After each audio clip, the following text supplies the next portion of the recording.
Nós vamos aqui começar com a nossa introdução e, como temos feito, com a nossa recapitulação, aquilo que foi estudado nas últimas semanas.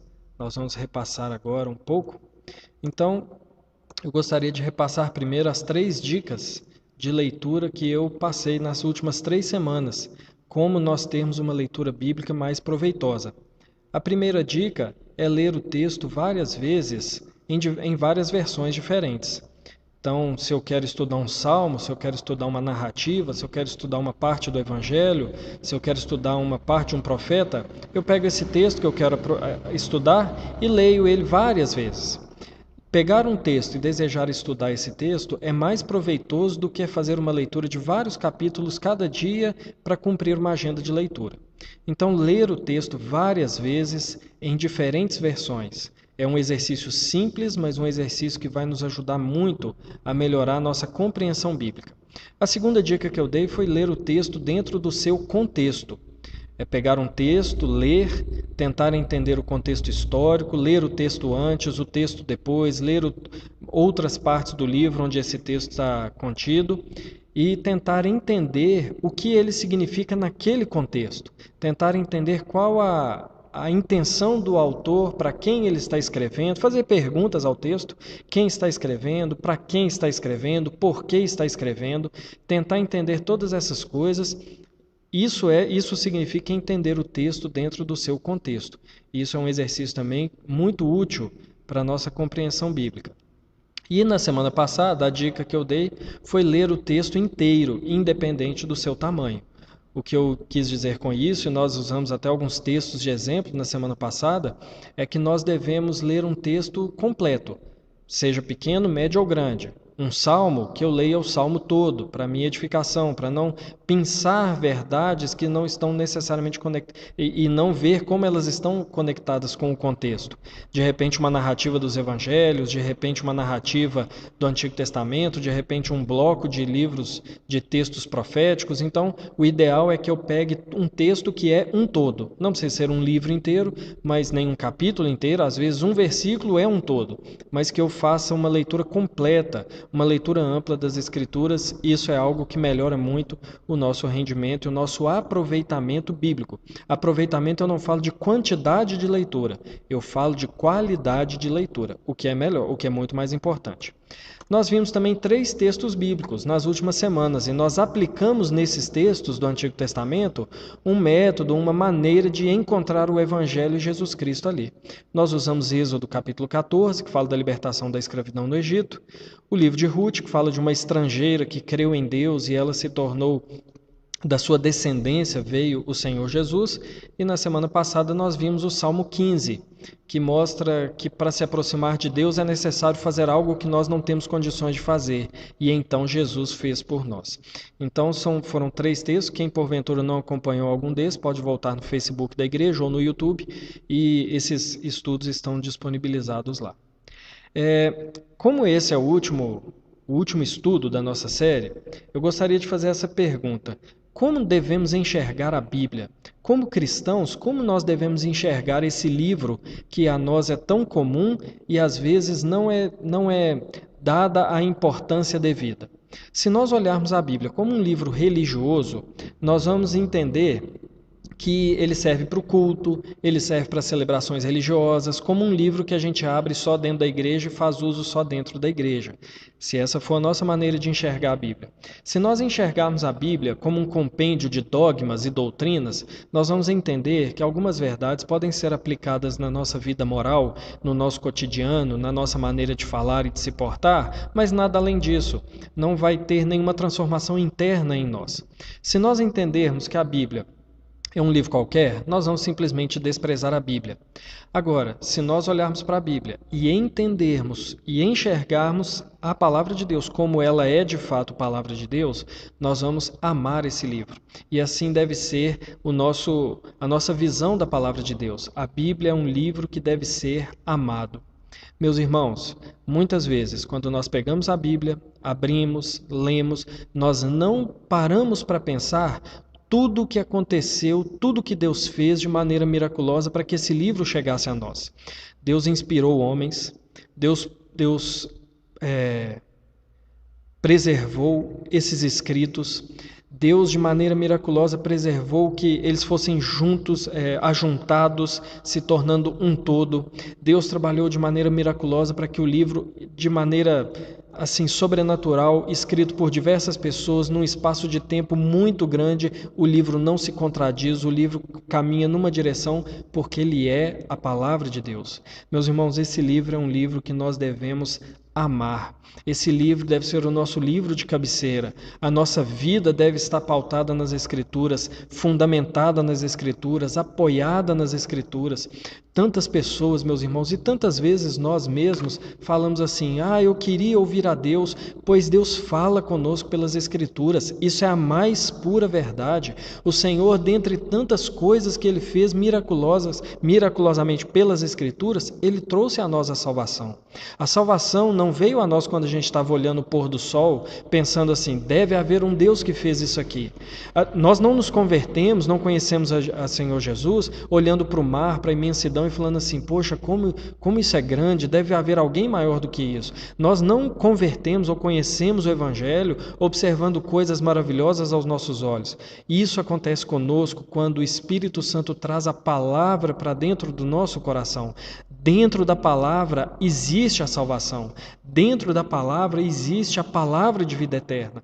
Então, meus irmãos, nós devemos amar as Escrituras, valorizar as Escrituras, ter a palavra de Deus como a coisa mais importante da nossa vida. Isso é apenas uma observação que eu gostaria de fazer nesse que é o último estudo falando sobre o Antigo Testamento. E eu gostaria de dar mais uma técnica de leitura também. Nós temos tentado responder essa pergunta, né? Alguma técnica é necessária para leitura e interpretação das Escrituras? Nada específico a não ser ler e interpretar. Mas existem maneiras de nós lermos e interpretarmos as Escrituras de maneira mais eficaz, como nós vimos anteriormente as 3 dicas que eu ofereci. E hoje eu gostaria de oferecer mais uma.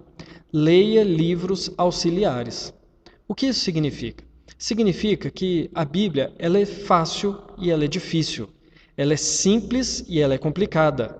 O que eu quero dizer é que a Bíblia, por ser um livro tão especial, por ser um livro tão magnífico, um livro que homem nenhum jamais teria condições de escrever, eu vou usar aqui a ilustração do pastor Steve Lawson.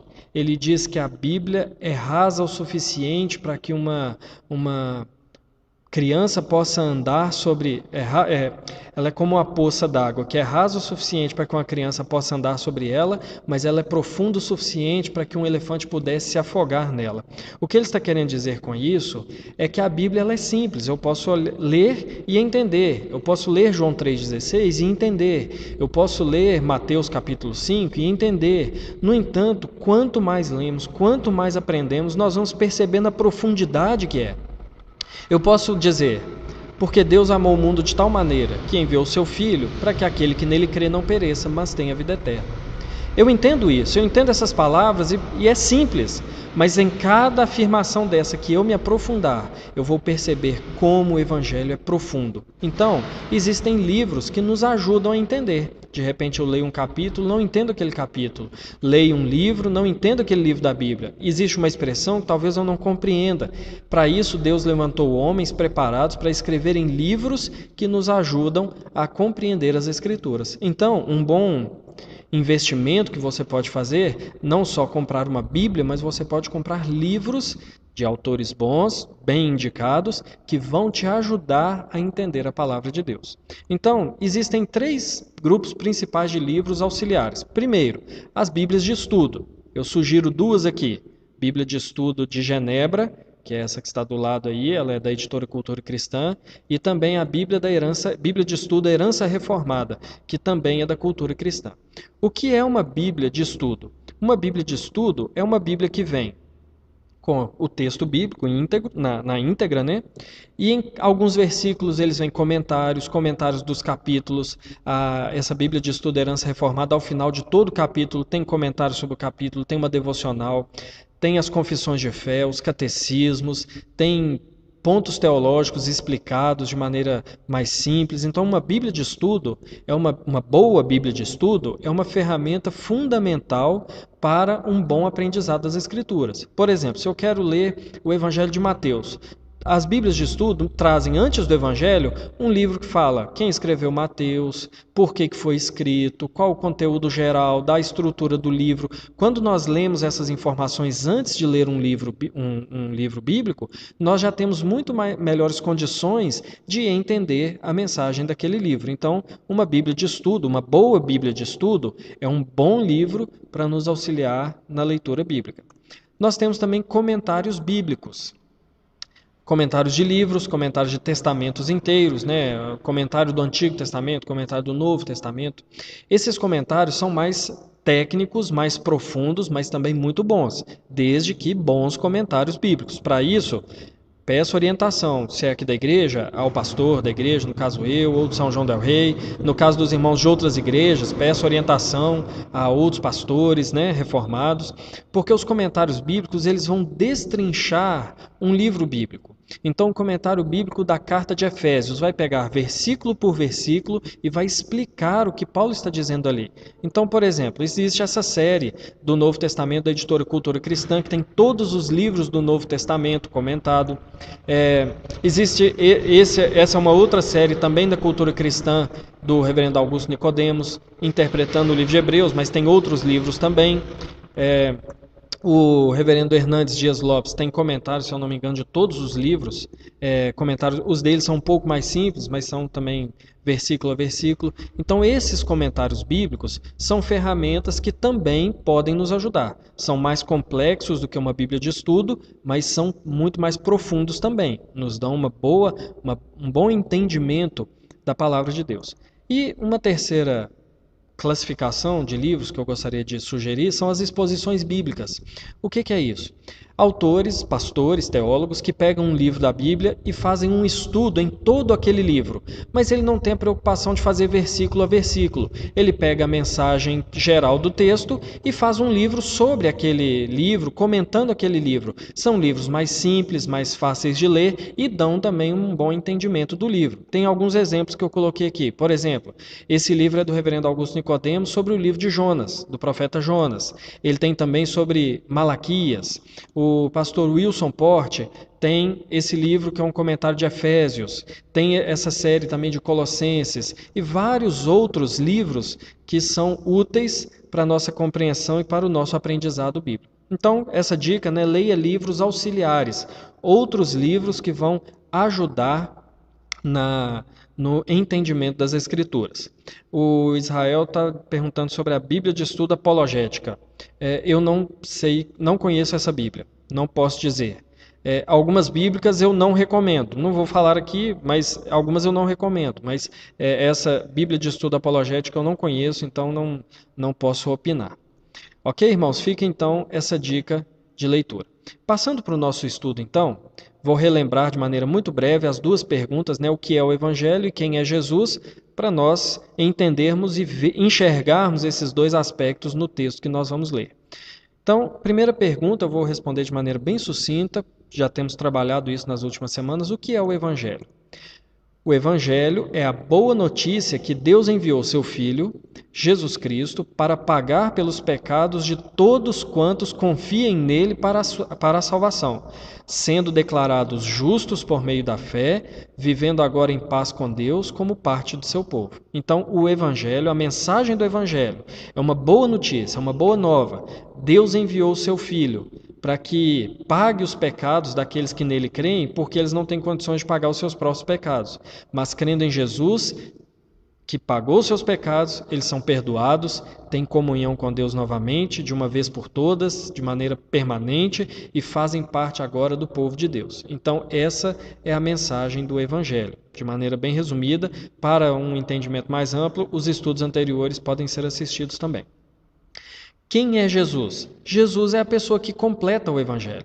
Jesus é o Filho de Deus que se encarnou, tornando-se o único mediador entre Deus e os homens, capaz de cumprir, em favor daqueles que veio salvar, as exigências da lei que os aprisionavam debaixo do pecado e da ira de Deus, o Salvador. Então, quem é Jesus? Jesus não é um líder religioso, Jesus não é um homem com boas intenções, Jesus não é alguém que vem ensinar para a gente princípios morais, ele é o Filho de Deus que se encarnou para cumprir o Evangelho. O Evangelho é sobre ele, o Evangelho é sobre o que ele fez. Então, Jesus é aquele que toma sobre si a culpa, o castigo do pecado daqueles que ele veio salvar, morre na cruz e declara então esses que ele veio salvar justos, no momento em que o Espírito Santo aplica a cada um a salvação. Então Jesus Cristo é o Salvador, é o único Salvador, é o único mediador entre Deus e os homens. Então, tendo lembrado o que é o Evangelho, quem é Jesus, nós vamos passar agora para o nosso texto. Eu mandei nos grupos aí o texto que nós estudaríamos hoje. Não sei se algum irmão já ouviu no áudio que eu mandei, mas nós vamos estudar hoje o modelo de obediência, baseado em Gênesis capítulo 22. Esse estudo é baseado na obra do teólogo Abraham Kuruvilla. O modelo de obediência, Gênesis 22. Eu vou colocar o texto na tela, mas eu vou colocar um áudio de uma leitura do texto para os irmãos irem acompanhando aqui na tela.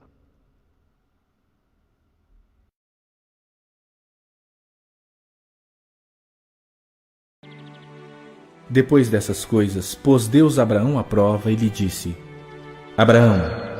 Este lhe respondeu: Eis-me aqui. Acrescentou Deus: Toma teu filho, teu único filho, Isaque, a quem amas, e vai-te à terra de Moriá. Oferece-o ali em holocausto, sobre um dos montes que eu te mostrarei. Levantou-se, pois, Abraão de madrugada, e tendo preparado o seu jumento, tomou consigo 2 dos seus servos e a Isaque, seu filho. Rachou lenha para o holocausto e foi para o lugar que Deus lhe havia indicado. Ao terceiro dia, erguendo Abraão os olhos, viu o lugar de longe. Então disse a seus servos: Esperai aqui com o jumento. Eu e o rapaz iremos até lá, e, havendo adorado, voltaremos para junto de vós.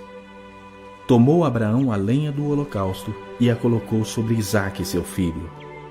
Ele, porém, levava nas mãos o fogo e o cutelo. Assim caminhavam ambos juntos.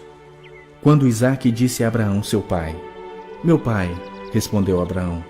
Eis-me aqui, meu filho. Perguntou-lhe Isaque: Eis o fogo e a lenha, mas onde está o cordeiro para o holocausto?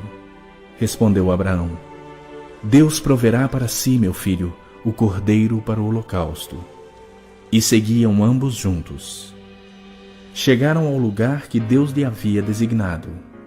Ali edificou Abraão um altar, sobre ele dispôs a lenha, amarrou Isaque, seu filho, e o deitou no altar em cima da lenha. E, estendendo a mão, tomou o cutelo para imolar o filho. Mas do céu lhe bradou o anjo do Senhor: Abraão, Abraão! Ele respondeu: Eis-me aqui. Então lhe disse: Não estendas a mão sobre o rapaz e nada lhe faças, pois agora sei que temes a Deus, porquanto não me negaste o filho, o teu único filho. Tendo Abraão erguido os olhos, viu atrás de si um cordeiro preso pelos chifres entre os arbustos.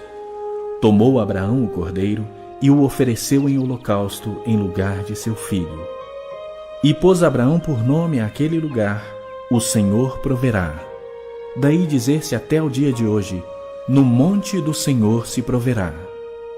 Então do céu bradou pela segunda vez o anjo do Senhor a Abraão e disse: Jurei por mim mesmo, diz o Senhor, porquanto fizeste isso e não me negaste o teu único filho, que deveras te abençoarei e certamente multiplicarei a tua descendência como as estrelas dos céus e como a areia na praia do mar. A tua descendência possuirá a cidade dos seus inimigos. Nela serão benditas todas as nações da terra, porquanto obedeceste a minha voz. Então voltou Abraão a seus servos, e juntos foram para Berseba, onde fixou residência. Até aqui, irmãos, até o versículo 19. Irmãos, eu fiz uma pergunta no grupo lá, Eu gostaria que os irmãos, se alguém que se arriscou em responder, que colocasse aí, já colocasse nos comentários. Por que que Deus mandou Abraão sacrificar Isaac? Por que que Deus mandou fazer isso? Né? Então, eu vou dar algumas informações textuais aqui. Enquanto eu estiver dando essas informações, quem quiser comentar, né? Por que, de onde saiu, por quê? A grande pergunta é essa. Por que que Deus fez isso? Por que que mandou ele sacrificar? Então, algumas informações textuais a respeito da narrativa. Gênesis, onde essa narrativa está contida, é uma narrativa dos começos. O começo do mundo, o começo do homem, o começo do pecado, o começo das nações. E Abraão, ele é o começo do povo de Deus. É aquele que Deus chama, faz uma aliança para que seja o seu povo. Então, nós estamos diante de um homem que é o patriarca do povo de Deus. Qual é o contexto histórico mais abrangente ali a respeito de Abraão? A aliança de Deus com ele. Deus o chama, faz aliança com ele, faz promessas a ele, diz que ele seria o seu povo, que dele sairia uma nação, que da semente dele seriam abençoados todos os povos. Então, esse é o contexto no qual nós temos essa história. E qual é o contexto da narrativa? O contexto dessa narrativa é Abraão sendo provado por Deus. Então, algumas informações textuais que nos ajudam a compreender melhor o texto. Agora, irmãos, por que Deus fez isso com Abraão? Não sei se algum dos irmãos vai arriscar aí alguma sugestão, mas por que que Deus mandou Abraão matar o seu próprio filho? Será que era uma brincadeira de mau gosto? Isso aqui, alguns antigos rabinos escreviam algumas, como é que eu posso dizer, algumas alegorias, e alguns jogavam essa suposição, né, de que era uma brincadeira de mau gosto da parte de Deus, mas nós sabemos, obviamente, que não é isso. Alguns vão dizer que era uma influência satânica no teste, da mesma maneira como foi com Jó. Lembra que Jó, segundo consta no livro de Jó, que o próprio diabo, ele falou com Deus, né? Lógico que ele te ama, você dá tudo para ele, tudo. Então, será que aconteceu isso e a gente não sabe? Né? Porque na Bíblia não está falando. Será que houve essa influência de Satanás? Será que Isaac era uma vítima ou era um participante voluntário desse sacrifício, né? Dessa proposta de sacrifício? Mas a pergunta que nós devemos fazer é o seguinte: o que o autor está ensinando? O autor, Moisés, escreveu Gênesis. O que ele está ensinando? Quando ele conta essa narrativa, quando ele conta esse fato, claro, nós sabemos, inspirado por Deus, pelo seu Espírito Santo, qual é a intenção? O que esse texto está nos ensinando? Quando nós entendermos o que o texto está ensinando, nós vamos entender o porquê que Deus fez isso com Isaac. A Manuela disse que foi para testar a fé dele em Deus, para ver se Abraão obedeceria a Deus em qualquer situação. Uma boa resposta. E está caminhando muito bem na direção do porquê que Deus fez isso com Abraão, porquê que Deus fez esse pedido inusitado para Abraão. Será que a Manuela está certa? Nós vamos caminhando aqui, mas eu tenho suspeitas de que sim. Irmãos, vamos começar então a caminhar pelo texto. Esse texto é um texto que os detalhes nos ajudam muito a entender, a aprender sobre ele. Então vamos caminhar aqui. O objeto do teste. Qual é o objeto do teste? Como a Manuela muito bem disse aí nos comentários, o objeto do teste foi a fé de Abraão. Vamos observar agora como o contexto nos ajuda. O texto começa assim: depois destas coisas. Quais coisas? Que coisas? Porque é uma narrativa. Moisés não escreveu o texto separando em capítulos e versículos. Ele escreveu uma narrativa inteira. Depois é que houve essa separação.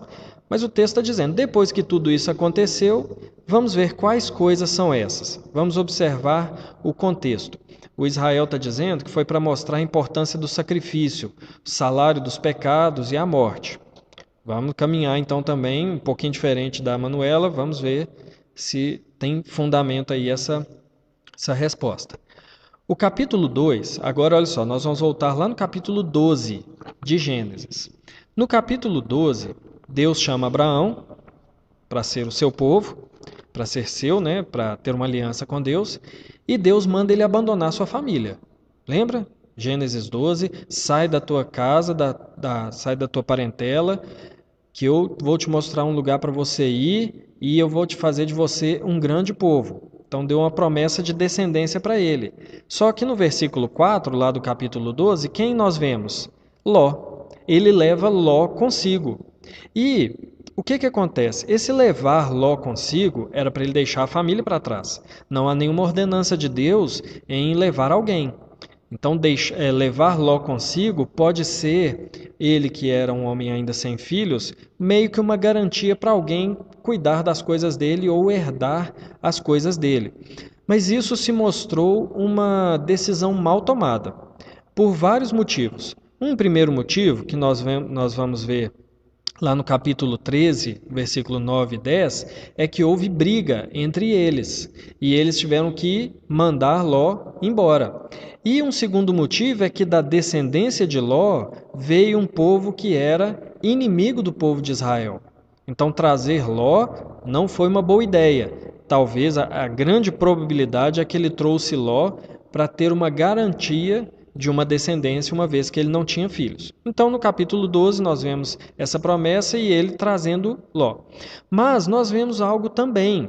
Logo depois que Deus faz essa promessa, olha só, irmãos, nós temos uma visão meio romântica, às vezes, dos personagens bíblicos, né? Nós olhamos assim, perfeitos e tudo, mas o único personagem bíblico que a Bíblia tem a preocupação de mostrar que era santo e perfeito era o Senhor Jesus Cristo. Os outros, a Bíblia mostra justamente o contrário. Deus mostra o erro dos profetas, dos sacerdotes, dos reis, para mostrar que era necessário um sacerdote, um profeta e um rei perfeito. Então Abraão era esse homem imperfeito também, pecador. Logo no capítulo 12, depois que ele levanta um altar ao Senhor, ele vai para o Egito, porque há fome na terra. E o que acontece? Quando ele entra no Egito, ele fala para Sara se passar por irmã dele. Ó, Sara, você é muito bonita, pode ser que eles vão querer me matar para ficar com você, então fala que você é minha irmã. Uma covardia, né, colocar a esposa numa situação dessa para não morrer, mas o fato é, além da covardia de marido, né, a covardia conjugal, ele não creu em Deus. Porque Deus falou assim, eu vou te dar uma descendência. E logo depois, ele tem medo de morrer. Ora, se Deus falou que ia dar a ele uma descendência, é óbvio que Deus ia protegê-lo. Mas por falta de fé, no capítulo 12, ele mente a respeito de Sara. Quando nós vamos no capítulo 15, nós vemos duas situações de incredulidade por parte de Abraão. Primeiro que o capítulo 15, Deus ratifica a promessa. Deus diz, eu vou fazer de você uma grande nação. O que que Abraão fala com Deus? Ah, mas eu não tenho filhos. O meu herdeiro vai ser Eliezer, que é o meu servo Damasceno que mora aqui comigo. Deus ratifica mais uma vez a aliança com ele, fala, não é ele que será, mas de você pessoalmente vai vir uma descendência. O que acontece? Lá no capítulo 16, nós vemos que, já que Sara, né, falou que ia sair, já que Deus falou que ia sair a descendência de Abraão e está demorando, faz o seguinte, pega aqui minha serva e tenha um filho com ela e esse filho será meu. Então quem surge? Ismael, filho de Abraão com Agar. Qual é o problema?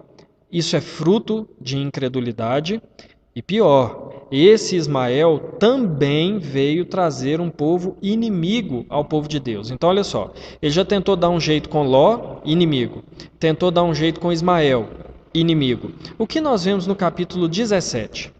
No capítulo 17, Deus mais uma vez ratifica a promessa, a aliança, e deixa claro que a descendência viria de Sara e não de outra mulher. Lá no versículo 15 e 16 do capítulo 17, é muito claro Deus falando, eu farei Sara conceber e ela te dará um filho.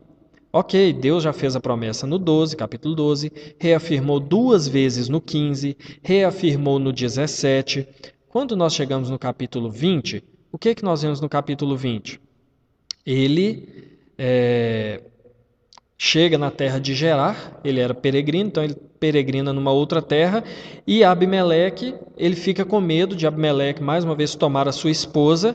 O que ele faz? Novamente, lá no versículo 11 do capítulo 20, ele faz Sara passar por sua irmã, para que ele não morra.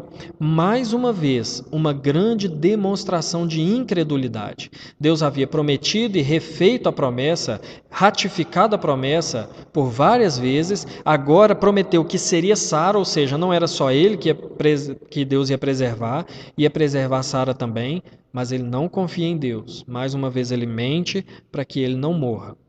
Quando nós chegamos no capítulo 21, aliás, o que nós temos?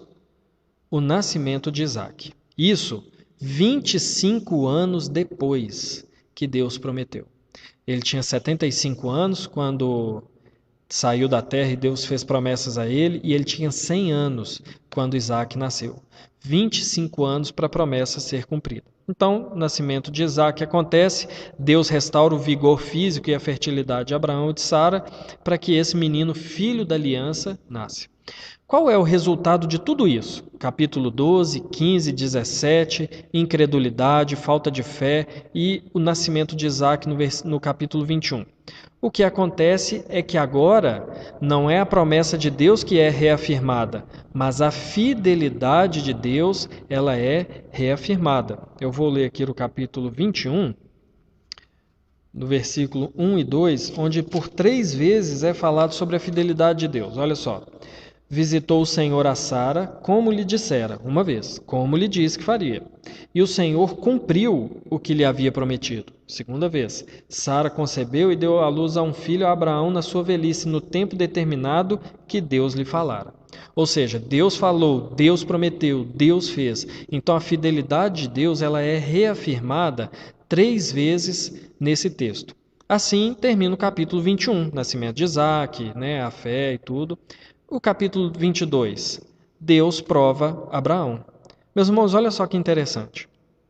Por que eu acho que a Manuela está caminhando muito bem no entendimento do porquê que Deus fez isso com Abraão. Incredulidade, incredulidade, incredulidade, incredulidade. E Deus manda aquilo que ele havia prometido. Aos olhos, assim, um milagre. Aos olhos de Abraão. E agora Deus vai fazer um teste. Deus vai provar a fé de Abraão. Deus vai ver se ele tinha de fato aprendido algo. Ele vai ver, se depois de Abraão ter dado tanto jeito, será que ele agora aprendeu a confiar em Deus? Então, o objeto do teste que nós lemos aqui é a fé de Abraão. Nos ensina isso o contexto. Qual que é o ensino disso para nós? Que Deus exige dos seus filhos que creiam nas suas promessas, mesmo quando a fé é colocada sob teste, o que acontece para benefício dos filhos de Deus. Irmãos, Deus deseja que nós confiemos nele. Deus deseja que nós, como seus filhos, não fiquemos atrás de sinais a todo momento. Os fariseus pediam Jesus para fazer sinais a todo momento. Por quê? Porque era incredulidade. Se eles crescem mesmo em Jesus, eles não precisavam de sinais. Assim como Deus deseja que nós creiamos nas promessas dele. Não precisa dele ficar dando sinal para nós. Se ele nos manda viver uma vida santa, nós devemos viver uma vida santa sem ele ficar nos dando sinais de que devemos fazer isso. Se Deus promete que vai nos dar a vida eterna, se Deus promete que vai nos guardar e nos livrar do mal, se Deus promete que vai nos preservar na salvação até o final, não precisa de nós ficarmos pedindo provas a Deus de que Ele vai nos guardar. Deus exige que nós creiamos nele, mesmo que Ele coloque a nossa fé sob prova. Deus não promete cuidar de nós. Deus não nos promete dar sustento. Deus não nos promete dar o pão de cada dia. Às vezes, Ele vai nos dar muito pouco para provar a nossa fé. E isso não para exigir que nós peçamos a Ele sinais, mas para que nós creiamos. Na abundância, crermos nele. Na escassez, crermos nele também.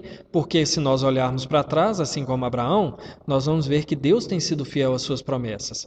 Então, o texto nos ensina que nós precisamos confiar em Deus, crer nas palavras de Deus, crer na palavra de Deus e fazer isso independente da circunstância, sabendo que Ele pode provar a nossa fé, Ele pode colocar a nossa fé sob teste, mas que isso é para nosso benefício. Então esse é um primeiro ensino que nós tiramos desse teste que Deus fez com Abraão.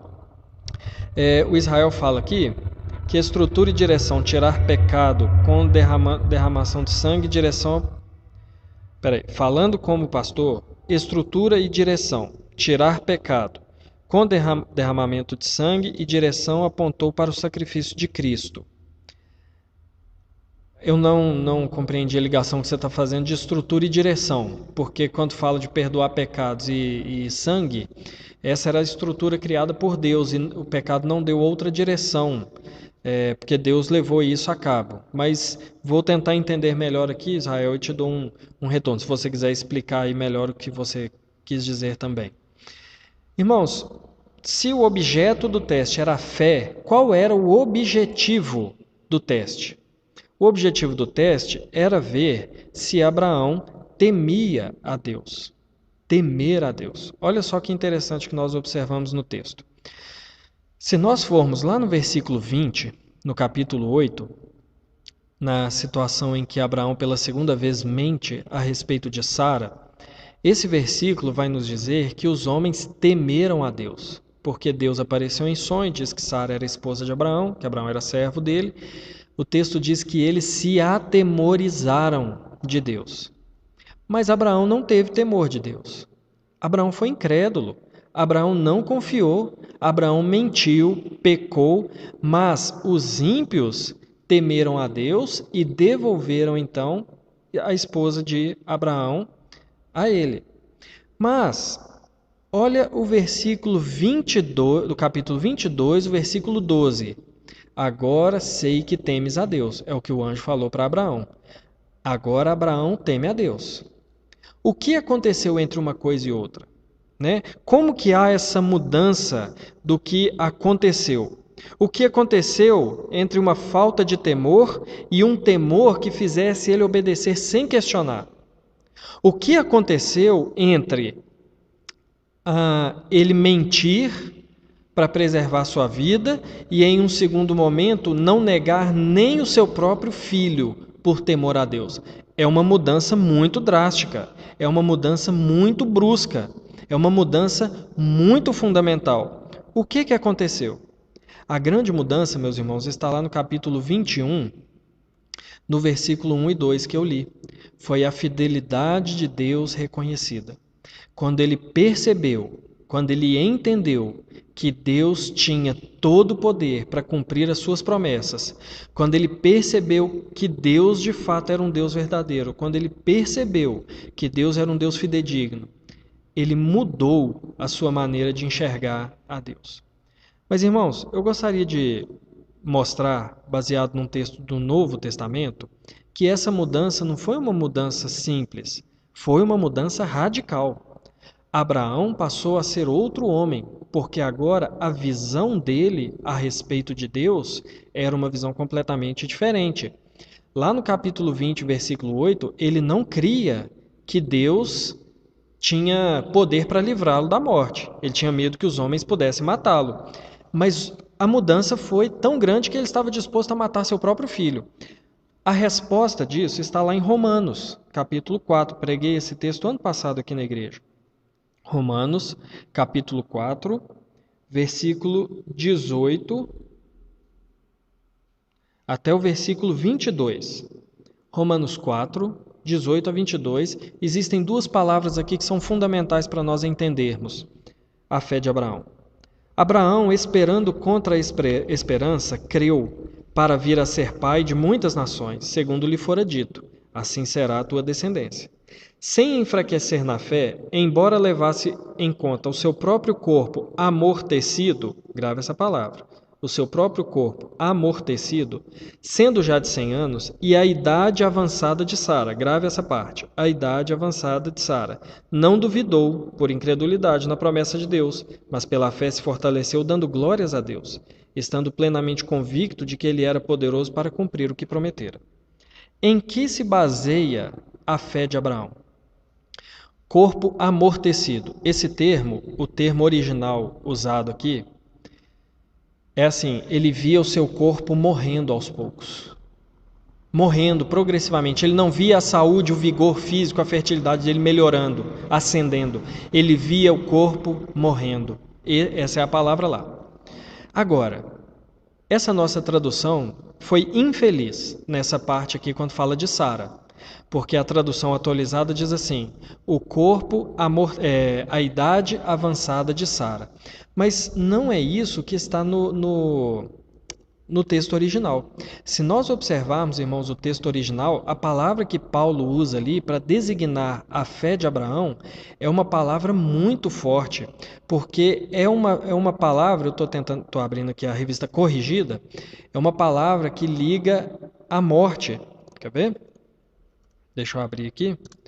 Romanos capítulo 4, na revista corrigida, como eu disse algumas semanas atrás, é uma tradução mais próxima do texto original. Então, lembrando primeiro, não enfraqueceu na fé, mesmo para o seu corpo já amortecido, nem tampouco para o amortecimento do ventre de Sara. Essa é uma tradução mais próxima do original. O que Paulo está dizendo ali é que Abraão olhava para si e via o seu corpo morrendo. Mas ele olhava para Sara e ele via o ventre dela já morto. Mas ele cria que da morte Deus poderia trazer vida. Então, quando ele contempla que aquela fé dele, que Deus poderia trazer vida da morte, quando ele contempla Deus de fato fazendo isso, a visão dele a respeito de Deus muda. A visão dele a respeito disso é completamente outra. Por isso que Paulo vai colocar esse tipo de fé, lá em Romanos, como a fé salvadora. Não por causa de Abraão, mas por causa de Cristo. Se eu olho para a cruz de Cristo, a morte dele, e tenho fé que dos mortos Deus trouxe Jesus Cristo, eu estou salvo. Essa é a fé salvadora. Essa é a fé semelhante à fé de Abraão. Então, o que aconteceu para mudar esse temor de Deus é que ele viu que, de fato, Deus tinha poder para trazer de volta o seu filho da morte.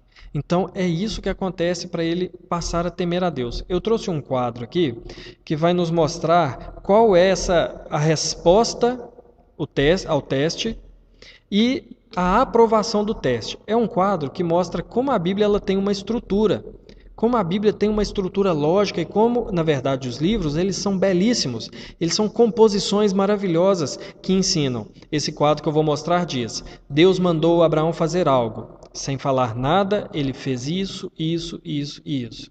Por ele ter obedecido, Deus agora faz isso, isso, isso, isso. Eu vou mostrar só que antes eu vou responder aqui.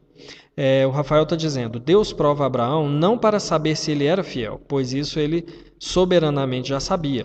O que Deus fez foi para o benefício do próprio Abraão. O patriarca aprendeu que podia confiar em Deus. Exatamente, essa questão de Deus saber no sentido futuro, ele sabia de Jó, ele sabia de Abraão, mas esse teste é para o próprio Abraão ver o que estava no seu coração. Eu vou usar o exemplo de Israel. Deuteronômio, se eu não me engano, 25, mas me fale aqui agora o capítulo. Deuteronômio 25, Deus vai falar por que deixou o povo passar fome, não fome, mas passar privação no deserto. E o texto diz assim, para ver o que estava no teu coração. O tempo no deserto foi para o coração do povo ser revelado diante do próprio povo. Para Deus estava mostrando a eles o que eles eram. Aqui Deus faz a mesma coisa. Deus está mostrando o que Abraão é. Deus está mostrando o coração de Abraão. Agora, presta atenção nesse quadro aqui. Primeiro, quando Deus manda, tem o chamado divino. Esses números aqui são os capítulos e versículos. O chamado divino para sacrificar seu filho. A resposta de Abraão, eis-me aqui. A ordem divina para sacrificar. A resposta de Abraão, erguendo os olhos e vendo. Aqui, erguendo os olhos e vendo, quando ele já está caminhando e ele vê o monte, depois de 3 dias. E ele adora a Deus. Quando ele chega lá, ele leva seu filho e ele diz, nós vamos adorar a Deus. Então, olha bem essa sequência. Deus o chama, ele responde, Deus dá uma ordem, ele responde essa obra erguendo os olhos e vendo o local aonde ele cumpriria aquilo, e ele adora a Deus. O que ele faz então? Prepara o sacrifício, responde ao seu filho, né? O filho pergunta, mas quem vai ser sacrificado? Deus proverá, e ele prepara o próprio filho para o sacrifício. Nesse ponto, nós temos o centro, que é a resposta dele ao seu filho, é o centro da narrativa. Deus proverá. Porque, olha bem, preparação do sacrifício. O que está no meio é o ponto-chave. Qual é a resposta disso? O chamado divino a Abraão. A resposta de Abraão, eis-me aqui. A ordem divina, não mate seu filho. A resposta de Abraão, erguendo os olhos e vendo o cordeiro. A adoração a Deus, o sacrifício sendo feito. Então, olha bem, Deus primeiro manda ele fazer uma série de coisas. Ele responde, ele vai, ele ergue os olhos e vê o monte, ele pega o filho, mas Deus provê. E olha o retorno. Deus chama ele, Abraão, ele fala, eis-me aqui, ele diz, não faça isso. Ele ergue os olhos e vê um animal e ele adora a Deus. Meus irmãos, a Bíblia é um livro maravilhoso. É uma obra de arte. Homem algum tem capacidade de fazer algo igual. Ninguém. Quando alguém fala assim, a Bíblia é um livro humano, é tolice. Como diz o Augusto lá, eu repeti isso no estudo. Quem fala assim, fala como um tolo porque pensa como um tolo, porque é um tolo, porque não conhece a palavra de Deus. É simplesmente maravilhoso a construção do que é feito para ensinar aquilo que o Senhor está nos ensinando. Então, o objetivo do teste era mostrar o temor de Abraão a Deus. A obediência por fé, né? Ele diz, eis-me aqui. E olha só, quando Deus fala, você vai me sacrificar o seu filho, ele não fala nada. Olha os verbos que aparecem no texto. Levantou, preparou, tomou, rachou, levantou, foi, edificou, dispôs, arrumou, deixou, estendeu, tomou, deitou, estendeu, tomou. Tudo isso ele fez calado. Depois que ele respondeu ao Senhor, eis-me aqui, ele ficou calado. Meus irmãos, isso é temor a Deus. Isso é temer a Deus. Por isso que o texto nos ensina. O temor a Deus deve ser demonstrado por seus filhos por meio da confiança nas suas promessas e da obediência, mediante uma obediência confiante e sincera à sua palavra. Obediência é temor a Deus e é fé. Quando Deus diz assim, não diga mentira, é melhor falar a verdade. Cada um fale a verdade com o seu próximo. Quando nós desobedecemos é porque nós não confiamos que falar a verdade é melhor. Porque nós não tememos a Deus. Quando Deus diz que nós devemos amar o próximo e nós odiamos o nosso irmão, é porque nós não cremos que é melhor amar o próximo. E nós não tememos a Deus o suficiente para amar o nosso próximo. O que Deus requer de nós, meus irmãos, assim como ele requereu de Abraão, e Abraão passou nesse teste, foi uma obediência sincera, confiante, pronta, que era resultado de temor a Deus. Os capítulos anteriores mostram que ele não temia a Deus vários momentos, mas agora ele temia a Deus, a ponto de sacrificar o seu filho. É o que Deus quer de nós, temor à sua palavra e aos seus mandamentos. O objeto do teste era a sua fé. O objetivo do teste era ver, mostrar, revelar o temor a Deus. Mas qual a necessidade do teste? Agora, será que era mesmo necessário? Será que não tinha uma outra maneira de testar a fé de Abraão? Meus irmãos, essa parte agora eu acho assim muito fantástica, sabe? Por que sacrificar Isaac? Por que Deus fez isso? É aqui que nós vamos ver a importância dos detalhes das Escrituras. É aqui que nós vamos perceber como devemos ler a Bíblia de maneira minuciosa, de maneira tranquila, sem ler correndo, porque nós perdemos tudo. Detalhes, irmãos, vocês vão ver detalhes que vão nos mostrar por que Deus fez isso. Era necessário por causa do amor de Abraão a Isaac. Será que haveria o risco de Isaac se tornar um ídolo para Abraão?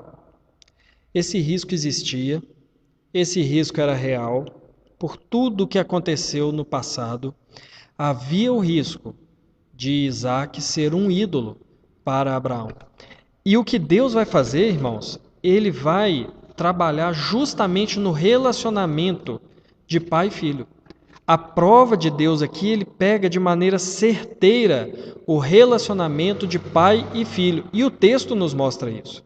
O texto ele vai criando uma tensão ao redor dessa relação de pai e filho. O texto ele é construído de uma maneira tão maravilhosa, irmãos, que ele vai nos colocando aflitos, porque um pai e um filho, o filho pergunta, o pai responde, o pai não responde tudo, e vai criando essa tensão justamente para mostrar que ali Deus está querendo fazer um teste nessa relação de pai e filho.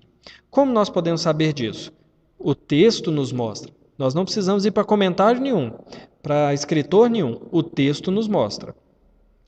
A palavra pai e a palavra filho, mostrando a relação entre os dois, aparece 15 vezes no capítulo 22, do versículo 1 ao versículo 19. Quando uma palavra num texto ela repete muito, é porque ela é uma palavra central. Então, a palavra pai e a palavra filho, em relação uma com a outra, aparece por 15 vezes nesses 19 versículos. Já nos dá uma boa indicação da intenção do texto. O diálogo de pai e filho, aliás, esse diálogo de Abraão e Isaque, pai, nós estamos em sacrificar, tem a madeira, cadê o bicho? Ah, Deus vai prover. Não sei se os irmãos já pararam para prestar atenção. É o único diálogo na Bíblia inteira entre Abraão e Isaque. É o único. É a única vez que a Bíblia mostra os dois conversando. E sabe como que começa o diálogo? Meu pai. E o pai responde, diga, meu filho. Então o diálogo não começa de outra maneira, mas começa tensionando justamente essa relação de pai e filho. Olha, o texto está voltando os nossos olhos para essa realidade. É um pai levando o filho para sacrificar. Presta bem atenção. Um pai levando o seu filho. É o que o texto está gritando para nós. O texto está nos dizendo isso. Outra coisa. Não sei também se os irmãos sabiam, já pararam para observar, que a palavra amor na Bíblia é a primeira vez que aparece no capítulo 22, quando Deus fala assim, você vai pegar o seu filho a quem você ama. Olha isso, irmãos, primeira vez que aparece essa palavra na Bíblia é quando ele vai mandar sacrificar o próprio filho. Está vendo a tensão que o texto está criando, que o contexto está nos mostrando? Então, todo o peso dessa narrativa está em cima da relação de pai e filho. Esse filho esperado por 25 anos. Esse filho que foi assim aguardado e deve que era criado com maior cuidado. Deus agora manda romper essa relação. Porque Deus quer saber quem que Abraão ama. Será que ele ama mais o filho? Ou será que ele ama mais a mim? Será que ele ama mais a bênção? Ou será que ele ama o abençoador? Olha bem. Quem Abraão ama mais? Aqui o texto, irmãos, de maneira maravilhosa, nos mostra que o próprio Deus confirma quem Abraão ama mais. Olha o que diz, antes do teste, versículo 2, seu filho, você vai levar, né? Seu filho, seu único filho, Isaque, a quem amas. Irmãos, olha como é enfático dizer que ele ia ter que sacrificar. Poderia ser, você vai sacrificar seu filho. Você vai me sacrificar seu filho, seu único filho. Você vai me sacrificar seu filho, seu único filho, Isaque. Mas olha bem, você vai me sacrificar o seu filho, seu único filho, Isaque, a quem você ama. Agora olha só depois do teste. 2 versículos, versículo 12 e versículo 16. Seu filho, seu único filho. Seu filho, seu único filho. Esses 2 versículos é Deus falando, você não me negou o seu filho, seu único filho. Você não me negou o seu filho, seu único filho. Nem o nome dele aparece e nem a designação que ele ama. Porque ele não o ama tanto quanto ele ama o Senhor. Olha que maravilha, irmãos. Olha que coisa maravilhosa. O resultado do teste foi Deus aprovar Abraão porque ele amava mais o Senhor do que o seu próprio filho. Olha que coisa maravilhosa, irmãos. O texto nos ensina que o amor que o povo de Deus devota a Ele não pode ter um rival, seja qual for o objeto desse amor e devoção. Então, é muito comum de acontecer assim. Alguém pede a Deus um filho. Vou usar o mesmo exemplo aqui do filho. E Deus concede o filho. E o filho vira um ídolo. O filho faz o que quer, não é criado na disciplina. O filho tem a vida de um rei, o filho não serve, o filho não obedece, o filho é rebelde, o filho não aprende a palavra, o filho não aprende o temor a Deus, porque ele é colocado como ídolo. Isso é muito comum de acontecer. Pedir um emprego, Deus dá um emprego.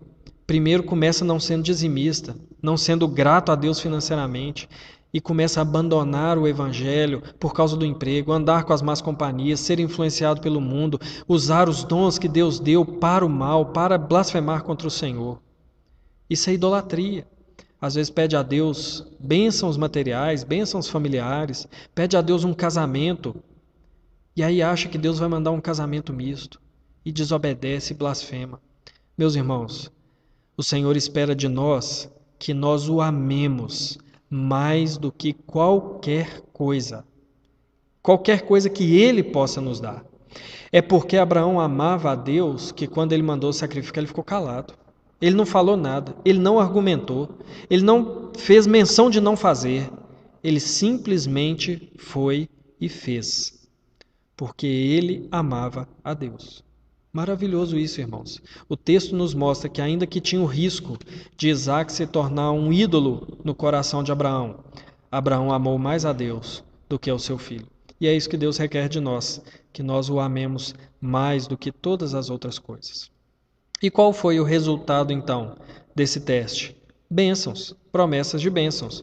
O desfecho da história foi: ele temeu a Deus a ponto de obedecer sem questionar, ele amou a Deus mais que o seu próprio filho e ele confiou que Deus cumpriria as suas promessas. E se nós observarmos o que o texto nos fala depois, vai nos mostrar que Deus prometeu a ele muitas bênçãos. Deus prometeu a ele muitas coisas, porque ele sabia que Deus poderia dar bênçãos para ele que não iam se tornar ídolos. Deus sabia que poderia dar para ele riquezas, que ele amaria Deus mais do que as riquezas. Então, ter a fé testada, temer a Deus, amar a Deus e ser aprovado nesse teste resultou em muitas bênçãos para a vida de Abraão. A Aparecida está dizendo aqui, então será que a prova era Abraão porque Deus sabia que ele iria obedecer? Então será que a prova era Abraão? Não, Abraão foi provado, né? A fé dele foi provada, foi testada. Deus revelou o que estava no coração dele. A Aparecida está dizendo também, Deus não negou o seu único filho como prova de amor por nós, ao contrário de Abraão. Abraão amou a Deus e Deus nos amou, exatamente. Não exatamente o contrário, né? Mas exatamente a questão da substituição. Irmãos, então, o que o texto nos ensina em relação às promessas, ao resultado? A demonstração de fé nas promessas de Deus e uma vida de obediência abnegada resultam em bênçãos sobre o povo de Deus. Uma coisa é irmos atrás de Deus por bênçãos. Isso é errado. Outra coisa é irmos atrás de Deus por Deus e as bênçãos acontecerem como consequência. Isso acontece. Por que isso acontece? Porque quando nós amamos a Deus acima de todas as coisas, o risco das outras coisas se tornarem ídolos são menores, então Deus nos abençoa. Então, Deus requer de nós fé verdadeira, temor, obediência abnegada, amor a Ele acima de todas as coisas. E quando nós fazemos isso, nós somos abençoados pelo Senhor. História, irmãos, maravilhosa essa que nós aprendemos nesse texto do capítulo 22. Qual a conclusão do texto que nós chegamos, o que nós aprendemos? Que o Senhor testa a nossa fé para amadurecer a nossa fé e a nós mesmos. Nós precisamos temer a ponto de obedecer. Nós precisamos temer a Deus num nível que nós obedecemos a palavra dele. Eu preciso temer a Deus que diante de uma tentação do pecado eu nem pense duas vezes. A minha resposta seja a obediência.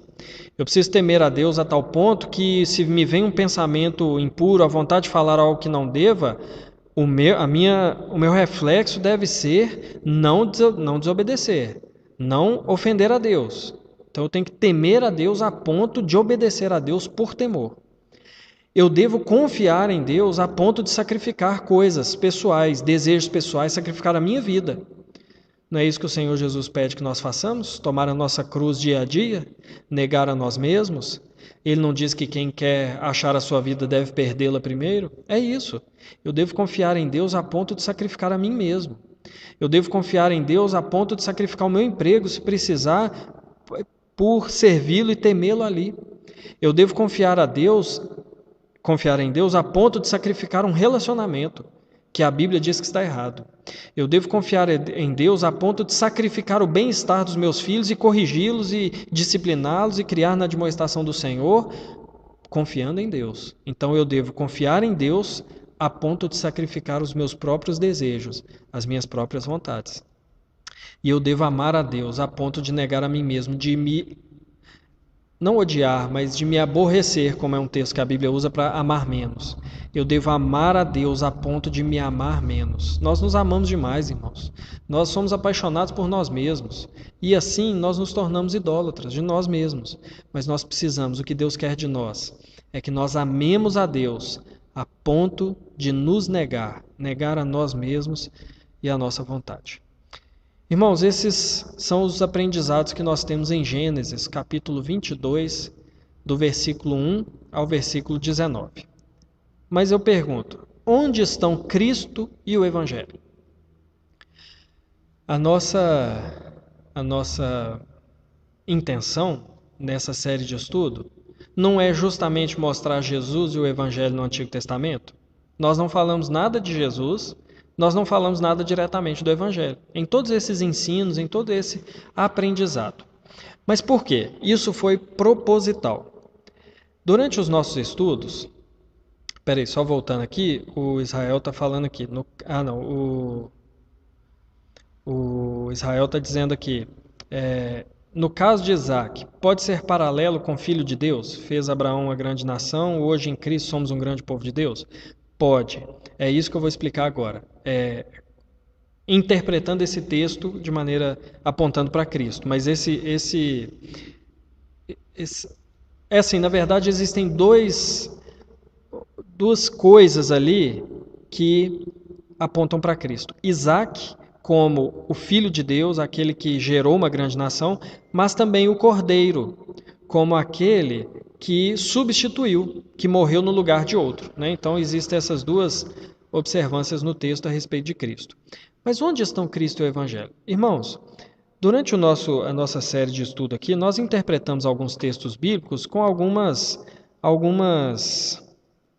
metodologias, se os irmãos estiverem lembrados, né? Nós utilizamos a tipologia lá em Êxodo, a analogia em Ruth, nós observamos a promessa, cumprimento em Salmos. E lá no primeiro estudo, ou no segundo, se eu não me engano, eu disse que tinha um livro que tinha uma proposta um pouco diferente, que é a metodologia cristoicônica, de um livro que chama O Texto Primeiro. É um método muito interessante. E esse método diz que para nós fazermos uma pregação cristã, nós não precisamos necessariamente falar de Cristo objetivamente, nominalmente, em toda passagem. Então, se nós formos interpretar esse mesmo texto nos outros métodos que nós utilizamos, nós podemos dizer que aquele cordeiro lá substituiu Isaac. Nós vamos ver que Isaac era o filho de Deus, como Israel levantou muito bem lembrado aí. Nós vamos ver que aquele sacrifício, um no lugar do outro, é o sacrifício que Cristo fez por nós, entendeu? Mas o texto também pode nos ensinar outras coisas além desse ou em paralelo ao sacrifício. É o método que nós chamamos de cristo-icônico. Icônico da palavra ícone, modelo. O que esse método nos ensina? Nos ensina três coisas. A Bíblia conduz o homem à imagem de Cristo. Toda a Bíblia nos volta para Deus. Toda a Bíblia fala do problema do pecado e nos dá uma solução para o pecado. Toda perícope é uma resposta ao pecado. Então, qual é a perfeição do homem? É Cristo, né? A perfeição almejada. É o modelo de Cristo. Ele é perfeito. Ele é o homem que obedeceu à lei de maneira perfeita. Ele é o ideal. Nós devemos ser como ele. Então, cada perícope contribui um pouco, é uma faceta de como nos tornarmos imagem de Cristo. Um texto nos ensina uma coisinha, um texto nos ensina outro, um texto nos ensina outro.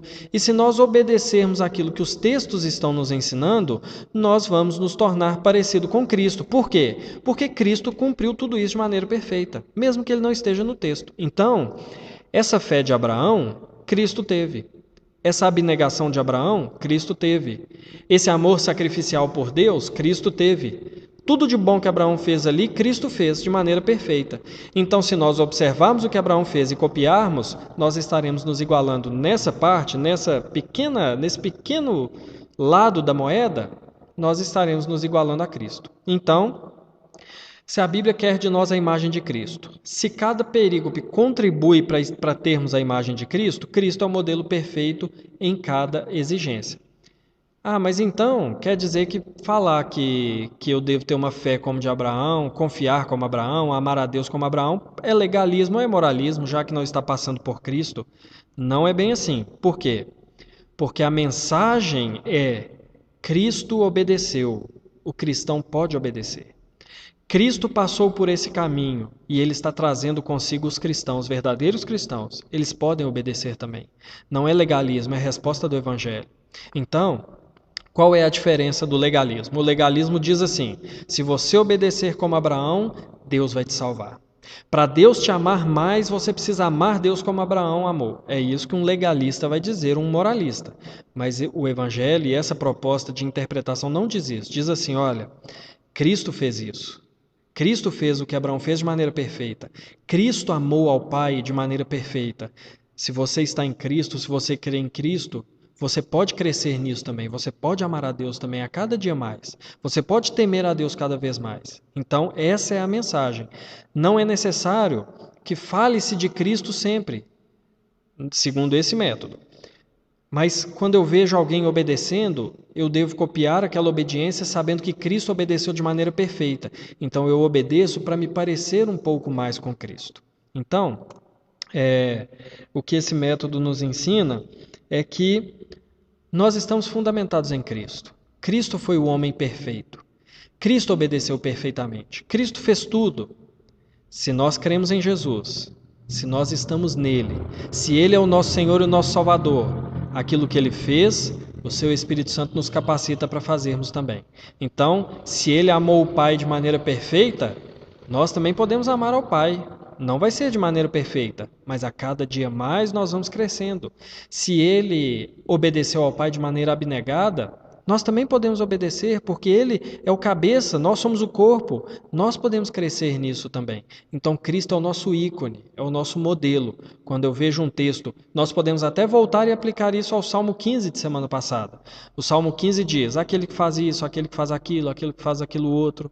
Eu posso olhar para o Salmo e dizer: eu estou em Cristo, eu estou salvo, eu já estou na presença de Deus. Então eu posso fazer isso, eu posso fazer isso, eu posso fazer isso. Entendeu, irmãos? Então, eu trouxe essa interpretação do texto dessa maneira, sem falar de Cristo e do Evangelho de maneira direta, mas tendo o Evangelho e a fé em Cristo como pressuposto, que vão nos fortalecer para nós cumprirmos esses ensinos do texto. Ok? Eu espero que tenha ficado aí de maneira clara esse outro método possível também para observar o texto. Encerrando, aqui eu gostaria de encerrar esse estudo, né, que nós estamos fazendo aqui do Jesus e o Evangelho no Antigo Testamento, concluindo. Como ler a Bíblia, então, para encerrar? Como ler a Bíblia de maneira cristã? Primeiro, você precisa crer em Jesus e se tornar um cristão. É isso que você precisa fazer. Porque se você não se tornar um cristão, você não vai ler a Bíblia de maneira verdadeiramente cristã. Porque primeiro é necessário nós crermos em Cristo. Então, primeiro você precisa crer em Jesus como seu Salvador. Entender que Ele morreu por você. Depois, crendo, sendo uma nova criatura, tendo um novo caráter, uma nova vida, nós então passamos para o exercício prazeroso de conhecer a Deus e ao seu Filho Jesus Cristo por toda a Escritura.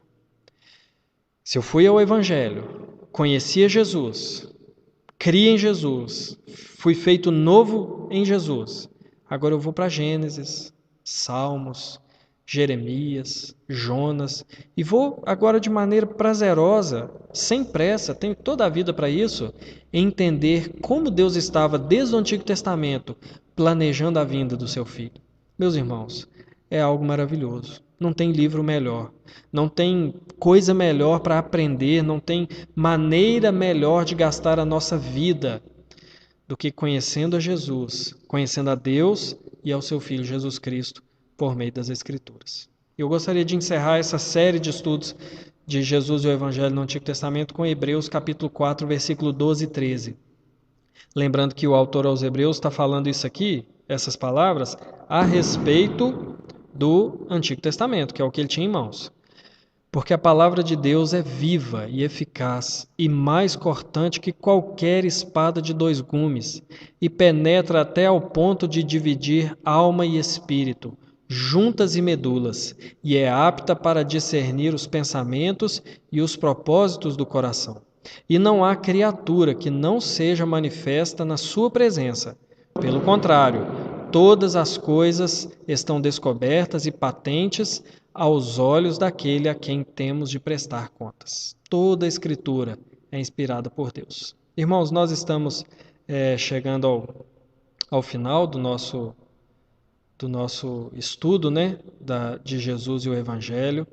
E assim, eu como eu falei, né, eu fiquei muito satisfeito de aprender. Vou colocar aqui uma outra câmera só para falar sobre o próximo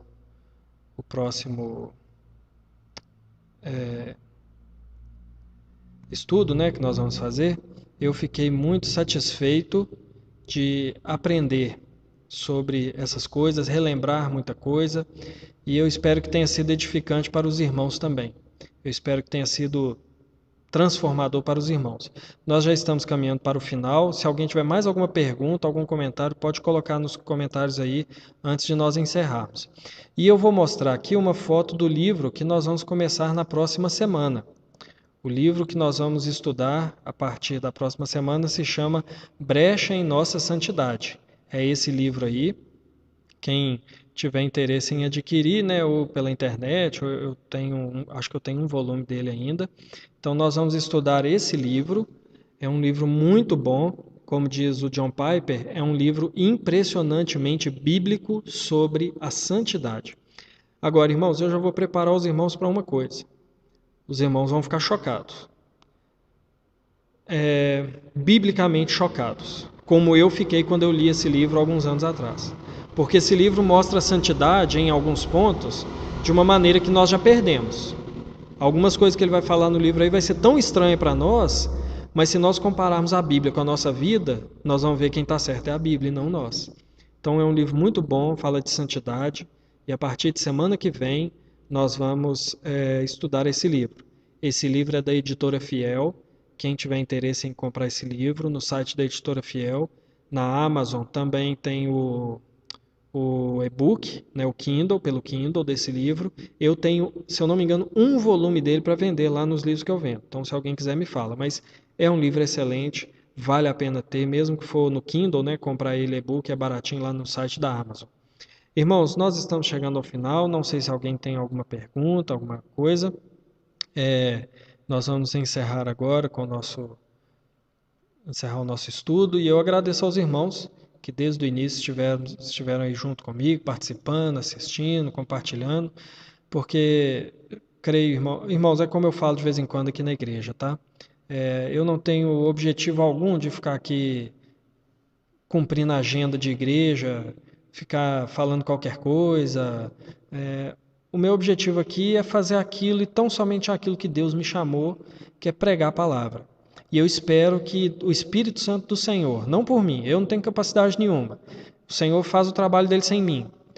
Eu espero, a minha oração é que o Espírito Santo do Senhor ilumine os nossos corações, o meu e o dos irmãos, para que nós juntos, como um só povo, cresçamos na fé, amadureçamos na fé, deixemos de ser crianças na fé como muitas vezes somos, para que o Senhor seja o nosso alvo e o caráter de Cristo seja moldado e impresso em nós diariamente, ok?